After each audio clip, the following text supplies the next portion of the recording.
Hello, my name is Jim Senderak, and I am a lifelong parishioner at St. Nicholas Parish here in Barberton, Ohio. Before I start sharing some of my memories and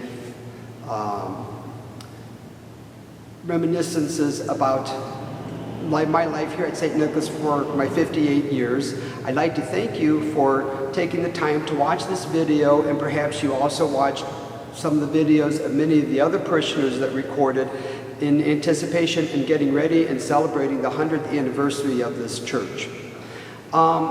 First memory I'd like to share with you is that I was in the last First Communion class at the old church, and I really feel like I'm blessed to have been in that situation and have been in the old church, because I know I was only 4, 5, 6 years old, memories of that time, but my family cleaned the church. And so I spent maybe more time at church than other kids my age. And we all had our jobs to do. And when I say my family, I would say that was my grandmother, Julia Vargo. Everybody just knew her as Baba Vargo. My mom, Mary Senderak, and her sister, my aunt, Julia Gada. And then like I said, at that time was 4, 5, 6, 7, and then I had a cousin, Mary Ann, same age as I, 4, 5, 6, 7, Julie, my aunt's daughter. And we had our jobs to do cleaning church. You might have heard one of the other videos, my oldest brother talked about, we were little, we could call them the pews to dust the floor, but then also by the iconostas, there were large brass candle stands, and our job, my cousin and mine, was my grandmother would put the brasso on the stands, and our job was to rub and rub and rub and polish them. And she would come over and inspect, and if they weren't shiny enough, she'd say, Sino, a little bit more, you can do it. And I'd say, oh, Baba, my arm hurts. And she said, oh, Sino, Jesus, he suffered, you could do this for him. So I made an impression on me. And another thing that we used to do, this is the thing we looked forward to every week, we'd always have to stop at some point to take a break, and we always would look in the driveway to see if Father Rapatch's car was in the driveway or in the garage, because the rectory was right next to the church. So, when we saw the car was there, we didn't want to miss him. We always go knock on the side door, and he'd come to the door, like surprised that we were there. Oh, what do you want? And we would always sing Siati Božja for him. And he'd just get all tickled about it. And when we were done, he was a father, had 5, 6 children. He'd reach into his pocket, and he always gave us each a dime. And honestly, to us, that was like gold. I mean, that silver dime was like the best thing. And he would just tell us how wonderful we sang. And that was a real nice memory I have of Father Rapatch. And I'm glad I'm able to know that about him, considering, his subsequent sickness and such. But that was a really a nice memory that led me into this church, the new church here, the church that he had the foresight to build. And one other thing I kind of was thinking about at the old church, just one last thought. Maybe some of the ladies here now that go to St. Nicholas Church that are older might remember, but you went into the kitchen. The kitchen was underneath the sanctuary of the church downstairs. And when you would first go in, right to the left, there were cupboards, and there was a counter and then cupboards up on the wall. Our second treat, besides going over to sing for Father Rapatch, was we'd climb up on the counter, open the cupboard, and I don't know, it was probably on the second, third shelf up, there was always a box of sugar cubes. So our big treat was to get one or 2 sugar cubes, probably for each of us. And anyway, so I'll just let you know, if you always wondered where those sugar cubes went to, that's maybe where they went, because we always seem to help ourselves to the sugar cubes. But now if I would see my kids standing on the counter like that, I would probably, think they're going to fall off and hit their heads or something. But we did that every week.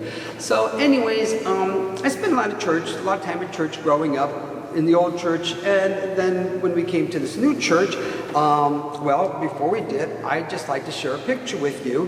In 1965, when we had the groundbreaking of this church. Of course, this is Father Rapatch, Bishop Elko, and this is my sister Martha, and this is me right here with this plaid jacket on. And how we got such a place right up in the front, I'm not real sure, but I kind of do remember when this picture is being taken. And little did I know that the man who took this picture was Steve Verosco, and his parents were among the founders of this church. But little did I know that about 17 years later, I would meet and marry his great niece, Julie Ferentz. Steve at that time didn't go to this church, but I met Julie with Hungarian dancing at Holy Trinity, which is the church that my grandfather went to. But that's why I wanted to share this picture, because of a little bit of the history of the photographer and then how it led into my life. So fast forward to about 1988, 1989. If my name sounds familiar to you, it might be because you have seen my name include as author of some historical articles about the church. And I'd just like to explain a little bit how I sort of found that niche in my contribution to the Church of St. Nicholas. At that time, I became acquainted with Phyllis Taylor. She was the historian at the Barberton Public Library, and she was preparing a book for the Barberton Centennial that was going to be in 1991, and was holding workshops at the library about things she had written. And when she talked about the stores in town, she'd have a workshop and people would come and she would explain about old-time Barberton.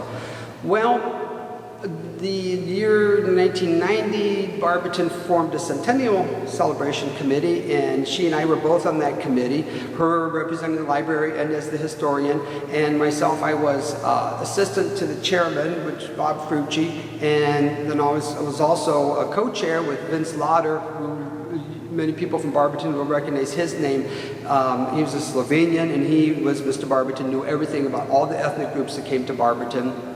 And we were co-chairs for the Barberton Ethnic Celebration as part of the city centennial.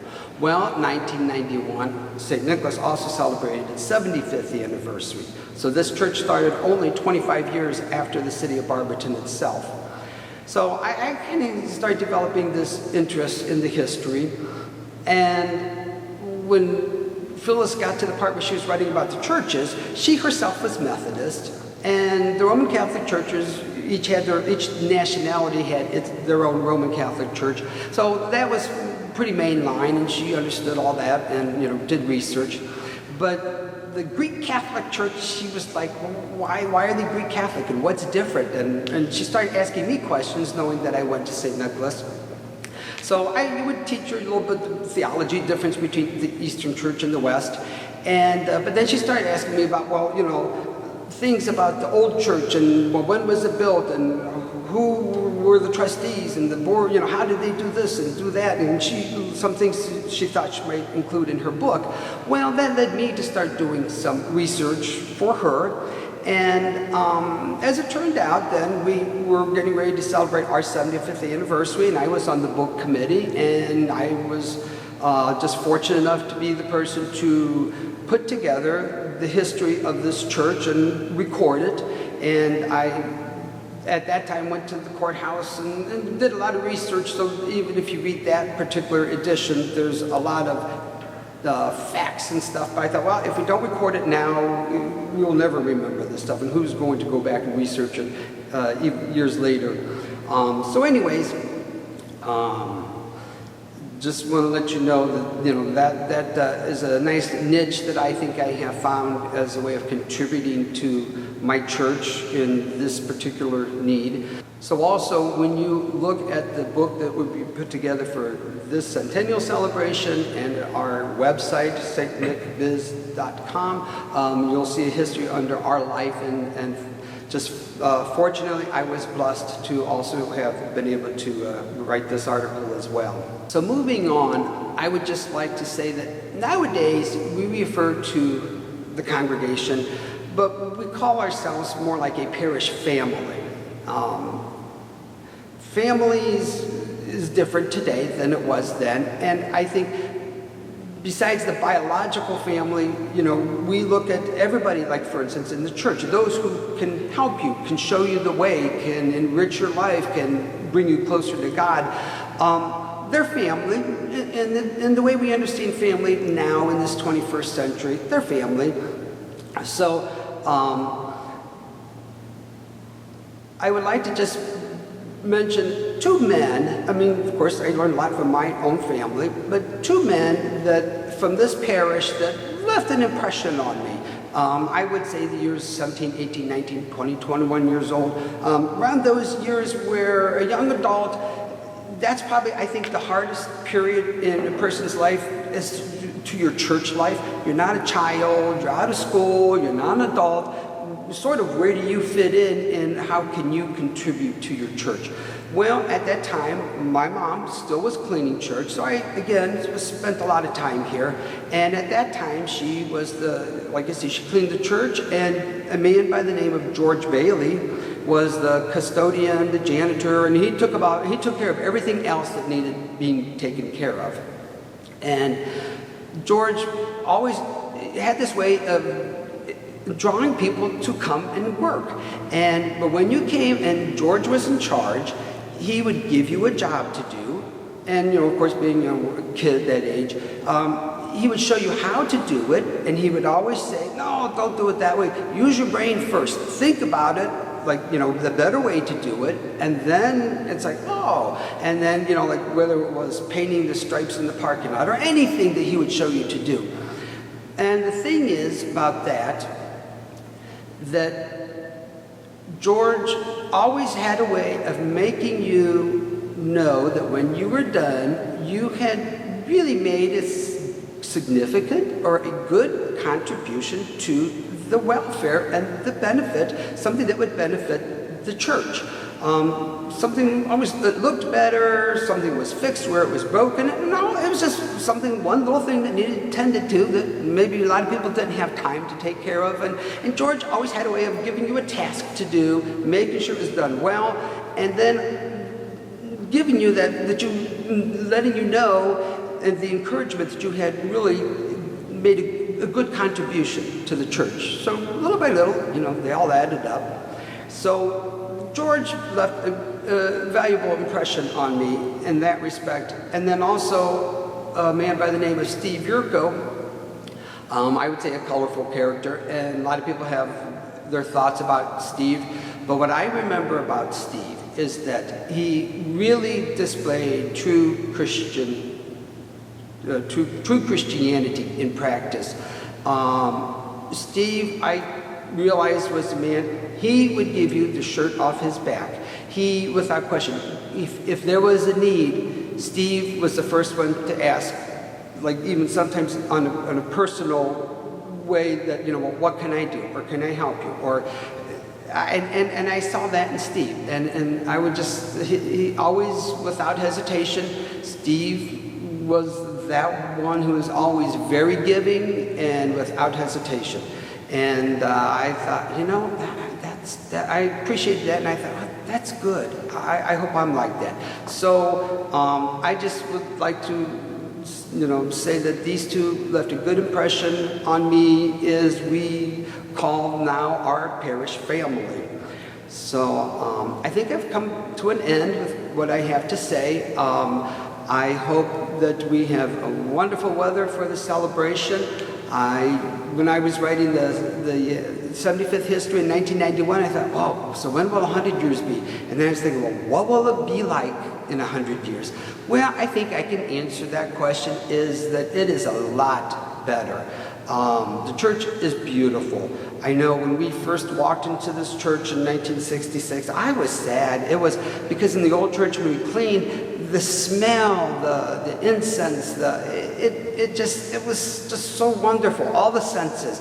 And of course, I wasn't of the age to understand this, but we're walking into this church, there's no smells, no nothing, no stained glass windows. I mean, not realizing the finances and that they would come later on, but it was kind of funny. I thought, oh, I don't know if I like this church. I'd rather go back down to First Street. But anyways, the church we have now is really a beautiful house of God. And again, that has come about by the great leadership of our current pastor, and also the overwhelming support of the parishioners, who, again, just see places where they can make a little bit of a difference. And life here at St. Nicholas is much better and will only get better with this great attitude that everyone is having